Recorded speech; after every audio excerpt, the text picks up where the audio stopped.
Assalamualaikum warahmatullahi wabarakatuh, sahabat muslim. Dikutip dari buku Inilah Faktanya, karya Dr. Utsman bin Muhammad Al-Hamis, Abu Ubaidah bin Al-Jarrah radhiyallahu anhu berangkat memimpin pasukan pejuang Islam. Kemudian mereka mengepung Baitul Maqdis dan mempersempit ruang gerak orang-orang Romawi, sampai mereka setuju berdamai dengan syarat Amirul Mukminin Umar bin Al-Khattab radhiyallahu anhu bersedia datang menemui mereka. Sebagai generasi pilihan yang diberkahi, generasi sahabat memiliki banyak kelebihan dibandingkan generasi sekarang. Karenanya, ada fakta-fakta sejarah yang harus kita ungkap terkait kehidupan, sebab, sampai kapanpun, kebenaran harus menjadi anutan. Kedudukan mereka berbeda dengan generasi lainnya. Tidak ada seorang pun yang mampu menyamai ilmu mereka dan amal mereka. Tidak ada pula yang mampu menyusul mereka dalam hal ini. Melalui merekalah Allah meninggikan dan memenangkan agamanya, Islam. Pada masa kekhalifahan Umar bin Al-Khattab radhiyallahu anhu berlangsung selama 10 tahun, terjadi sejumlah pembebasan yang besar, salah satunya penaklukan Baitul Maqdis pada 16 Hijriah. Setibanya Umar radhiyallahu anhu di Syam, Abu Ubaidah radhiyallahu anhu dan para panglima lainnya, seperti Khalid bin Al-Walid dan Yazid bin Abu Sufyan radhiyallahu anhuma menyambutnya. Abu Ubaidah berjalan, begitu juga Umar.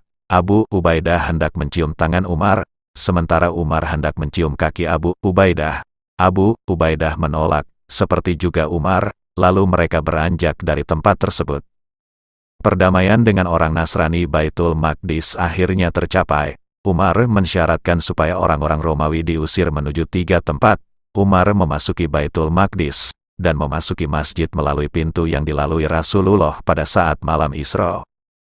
Umar radhiyallahu anhu kemudian membangun masjid di arah Baitul Maqdis, sebelah selatannya, yang sekarang dikenal sebagai Masjid Umar.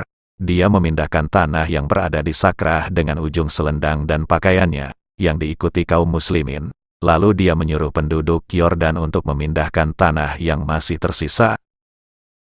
Al-Aqsa juga merupakan salah satu dari 3 masjid yang dianjurkan untuk dikunjungi sebagaimana disebutkan dalam hadis yang diriwayatkan oleh Imam Bukhari Muslim yang artinya, janganlah kalian bersusah payah untuk melakukan perjalanan kecuali kepada 3 masjid, yaitu Masjidil Haram di Mekah, Masjidku ini, An-Nabawi di Madinah, dan Masjidil Aqsa di Palestina. Masjid Al-Aqsa juga merupakan tempat yang diberkahi oleh Allah Ta'ala. Khusus Masjid Al-Aqsa Allah Ta'ala menegaskan dalam firman-Nya dengan kalimat, yang kami berkahi di dalamnya. Ini merupakan isyarat yang agung agar kaum muslimin tahu betapa tingginya nilai masjid ini, sekaligus peringatan Masjid Al-Aqsa, Al-Quds, dan Palestina seluruhnya adalah milik umat Islam. Sejarah mencatat, Al-Quds dan Palestina berada di bawah kepemimpinan kaum muslimin selama hampir 1300-an tahun, kemudian dirampas oleh kaum salib dan berada di bawah kekuasaan mereka selama hampir 100 tahun, lalu berhasil direbut kembali oleh Panglima Salahuddin Al-Ayyubi. Salahuddin bernama lengkap Salahuddin Yusuf bin Ayyub. Beliau lahir pada tahun 532 Hijriah, 1137 Masehi di Trikit, sebuah kota tua dekat Baghdad. Ia berasal dari keluarga mulia dan terpandang berkebangsaan Kurdi. Keluarga ini menguasai Mesir dan Syam yang dikenal dengan Daulah Ayyubiyah. Ayahnya yang bernama Ayyub bin Shazi memiliki hubungan kekerabatan dengan salah seorang komandan militer Daulah Saljukiyah Mujahiduddin Bahrus. Sebelum lahirnya Al-Ayyubi, konflik agama dan politik serta pertentangan antara Eropa dan dunia Islam terjadi. Sebagai kelanjutannya, terjadi pembasmian sedikit demi sedikit sepanjang periode 300 tahun. Stabilitas politik, perluasan wilayah, kemegahan duniawi, dan kedaulatan, serta kekuasaan Muslim yang tidak tertandingi. Pada masa sebelumnya, sebagaimana fenomena material lainnya, semuanya lenyap pada saat itu. Al-Ayyubi hidup antara tahun 532 sampai 589 Hijriah. Masa itu dikenal sebagai masa kelam Islam. Sebab pada masa itu Islam sebagai kekuatan moral dan gerakan spiritual berada dalam posisi yang paling rendah, rezim penguasa yang otokratis, berbagai macam peperangan dahsyat yang meluluh lantakkan, dan kemewahan serta kemegahan yang tidak terkendali dari luar turut berpengaruh besar terhadap kondisi sosial dan religius kehidupan saat itu. Salahuddin meniti puncak karirnya sebagai panglima besar yang merebut kembali tanah suci Baitul Maqdis dari cengkraman pasukan salib Kristen. Sehari sebelum penaklukan, Salahuddin Al-Ayyubi bersama 60.000 lebih pasukannya telah mengepung Yerusalem. Beliau berhasil menaklukkan Yerusalem setelah 88 tahun hidup dalam cengkraman Kristen Eropa yang keji kala itu. Yerusalem berhasil direbut oleh Salahuddin pada hari Jumat, 27 Rajab 583 Hijriah bertepatan tanggal 2 Oktober tahun 1187 Masehi.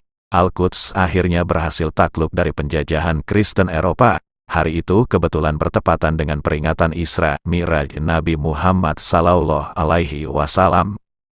Peristiwa bersejarah itu dicatat oleh Ibn Shaddad, penulis sejarah zaman itu. Berikut ungkapannya, merayakan pemilihan waktu yang sangat tepat ini. Sungguh suatu kebetulan, Allah mengizinkan kaum muslim merebut kota itu sebagai perayaan peringatan perjalanan malam Rasulullah ke langit.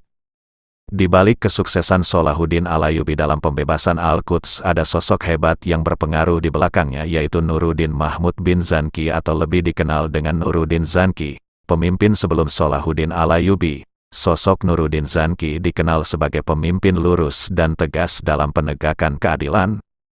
Salahuddin dan pasukan muslim mengeluarkan salib-salib yang terdapat di Masjid Al-Aqsa, membersihkannya dari segala najis dan kotoran, dan mengembalikan kehormatan masjid tersebut. Ada yang menarik dari penaklukan Yerusalem dari pasukan Kristen Eropa. Salahuddin benar-benar menjunjung tinggi spirit Islam yang damai. Beliau tidak melakukan pembantaian terhadap warga Kristen, padahal beliau orang yang berkuasa saat itu. Sebaliknya beliau melindungi umat Kristiani dengan keadilan. Baitul Maqdis merupakan situs bersejarah yang berada di Palestina. Kesucian Baitul Maqdis diklaim oleh 3 agama, yaitu Islam, Yahudi, dan Kristen. Ketiga agama tersebut secara bergantian pernah menguasai situs suci tersebut. Pemerintah Islam pernah menaklukkan Baitul Maqdis yang pertama kali dipimpin oleh Khalifah Umar ibn Khattab dan terus berlanjut di bawah kepemimpinan Muslim selama berabad-abad di masa Khulafaur Rasyidin, Bani Umayyah, hingga era dinasti Abbasiyah. Kemudian Baitul Maqdis ditaklukkan kembali pada masa dinasti Al-Ayyubiyah di bawah kepemimpinan Salahuddin Al-Ayyubi. Baitul Maqdis memiliki arti yang sangat penting bagi umat Islam karena di sana pertama kali dibangun masjid yang kemudian menjadi kiblat pertama bagi umat Muslim di seluruh dunia, yaitu Masjid Al-Aqsa. Kompleks rumah ibadah itu diperluasnya, serta memperindahnya dengan berbagai ornamen kaligrafi. Ia juga membuat mimbar yang lantas dikenal sebagai mimbar Salahuddin di sana. Artefak yang tak ternilai itu sempat bertahan selama ratusan tahun sebelum dijarah seorang Zionis pada 1972. Kemuliaan Masjidil Aqsa sebagaimana disebutkan di dalam Al-Quran Surat Al-Isra ayat pertama, dan keutamaan berziarah dan salat di dalamnya seperti disabdakan Nabi Muhammad Sallallahu Alaihi Wasallam menjadi daya panggil keimanan bagi jamaah kaum muslimin untuk mendatangi, memakmurkan, sekaligus menjaganya. Demikian ulasan ini yang dihimpun dari berbagai sumber. Wallahu a'lam bishawab. Wassalamualaikum warahmatullahi wabarakatuh.